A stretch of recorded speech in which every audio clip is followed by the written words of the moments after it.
तो पहली बात उन्होंने की कि अब हम ये सारी सुविधाएं छोड़ देंगे। उन्होंने कहा हम अपना मकान खाली करेंगे, हम अपना घर खाली करेंगे। समझाने की कोशिश की कि आपकी सुरक्षा को खतरा है, कई बार आप पे हमला हो चुका है, माँ बाप घर में थे उस वक्त भी उनके घर पे हमला हो चुका है, उनकी सुरक्षा को लेके हम सब चिंतित हैं। अभी तय नहीं है कहां रहेंगे,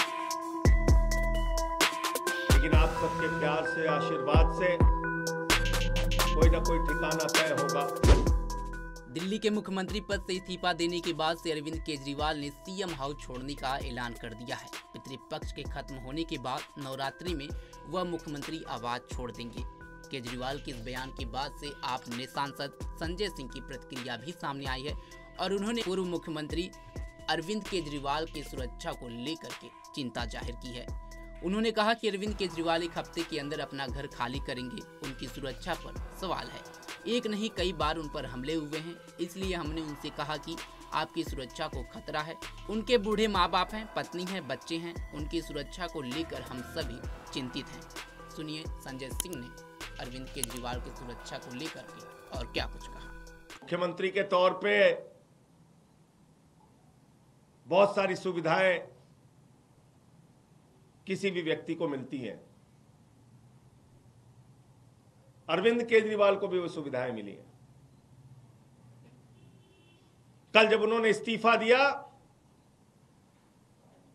तो पहली बात उन्होंने की कि अब हम ये सारी सुविधाएं छोड़ देंगे। मुख्यमंत्री को मिलने वाली सारी सुविधाएं छोड़ देंगे। बाकी नेताओं की हालत हम जानते हैं।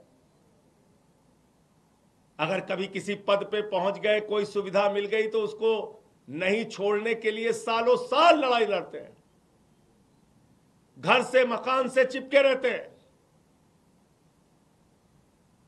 लेकिन अरविंद केजरीवाल ने फैसला किया है कि उन्होंने कहा हम अपना मकान खाली करेंगे, हम अपना घर खाली करेंगे। एक हफ्ते के अंदर हम अपना घर खाली करेंगे। उनकी सुरक्षा को लेकर भी सवाल है। एक नहीं कई बार उनके ऊपर हमले हुए। हमने उनसे कहा, समझाने की कोशिश की कि आपकी सुरक्षा को खतरा है, कई बार आप पे हमला हो चुका है, मां बाप घर में थे उस वक्त भी उनके घर पे हमला हो चुका है, भारतीय जनता पार्टी के लोगों ने हमला किया है, कई बार उनको शारीरिक नुकसान पहुंचाया गया, कहीं कालिक फेंकी गई, कहीं हमला किया गया, चोट पहुंचाई गई।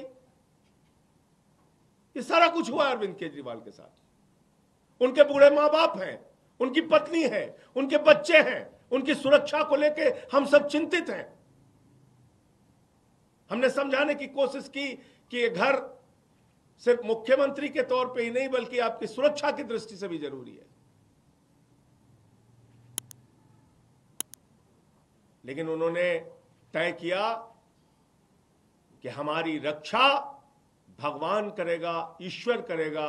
मैं 6 महीने जेल में रहा, खूंखार अपराधियों के बीच में रहा, लेकिन बावजूद इसके ईश्वर ने मेरी रक्षा की, ईश्वर ही मेरी रक्षा करेगा, मुझे घर की कोई चिंता नहीं। तो उन्होंने घर छोड़ने का फैसला किया। घर छोड़ के लोगों के बीच में रहेंगे, आम लोगों के बीच में रहेंगे। अभी तय नहीं है कहां रहेंगे, लेकिन आप सबके प्यार से, आशीर्वाद से कोई ना कोई ठिकाना तय होगा जहां पर वो रहेंगे। लेकिन सवाल आज अरविंद केजरीवाल मात्र का नहीं है, सवाल है दिल्ली की 2 करोड़ जनता का।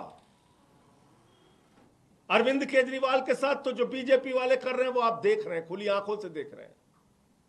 झूठे भ्रष्टाचार के आरोप लगाए, जेल में उनको पकड़ के डाल दिया, उनके शिक्षा मंत्री को जेल में डाल दिया, स्वास्थ्य मंत्री को जेल में डाल दिया, पूरी पार्टी को तोड़ने की कोशिश की, आम आदमी पार्टी को खत्म करने की कोशिश की, अरविंद केजरीवाल की राजनीति को खत्म करने की कोशिश की। लेकिन आपके आशीर्वाद से अरविंद केजरीवाल ने अपने हौसले से उनकी इस राजनीति को जवाब देने का काम किया। अब समय आपका है, दिल्ली के लोगों का है, क्योंकि देश के प्रधानमंत्री तो खुलेआम कहते हैं मुफ्त की सुविधाएं बिल्कुल नहीं मिलनी चाहिए, बंद हो जानी चाहिए मुफ्त की सुविधाएं। आपको सोचना है, अरविंद केजरीवाल नहीं होगा तो दिल्ली का क्या होगा।